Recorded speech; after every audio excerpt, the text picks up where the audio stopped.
Kita dengarkan penjelasan Hakim MK seputar kewenangan MK dalam memutuskan sengketa Pilpres 2024. Yang jelas, apapun yang menjadi keputusan MK, dia adalah keputusan yang terbaik untuk bangsa dan negara yang kita cintai ini, dan mudah-mudahan semuanya bisa legowo menerima hasil putusan sengketa Pilpres 2024.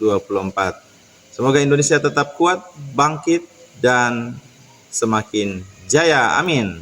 Sekalipun Undang-Undang Pemilu telah mendesain begitu rupa penyelesaian masalah pemilu pada masing-masing kategori dan diserahkan kepada lembaga-lembaga yang berbeda, bukan berarti Mahkamah tidak berwenang untuk menilai masalah hukum pemilu yang terkait dengan tahapan pemilu berkenaan dengan penetapan suara sah hasil pemilu.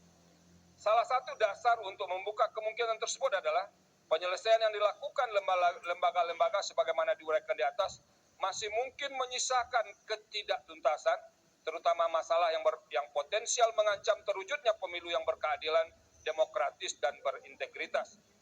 Di antara penyebab kerap terjadinya masalah dimaksud adalah singkat atau terbatasnya waktu penyelesaian masalah hukum di masing-masing tahapan,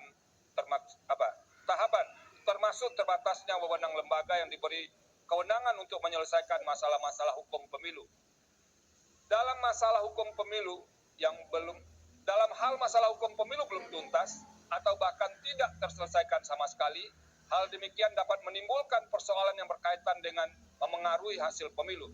Padahal idealnya dalam batas penalaran yang wajar, setelah seluruh rangkaian pemilu usai, siapapun yang menjadi pemenang pemilu akan melaksanakan kepemimpinan dengan legitimasi kuat. Hal tersebut tidak dapat dilepaskan dari eksistensi pemilu, baik secara teoritis, konseptual, dan praktis, bahwa pemilu merupakan sarana untuk melakukan transisi kekuasaan dalam sebuah negara.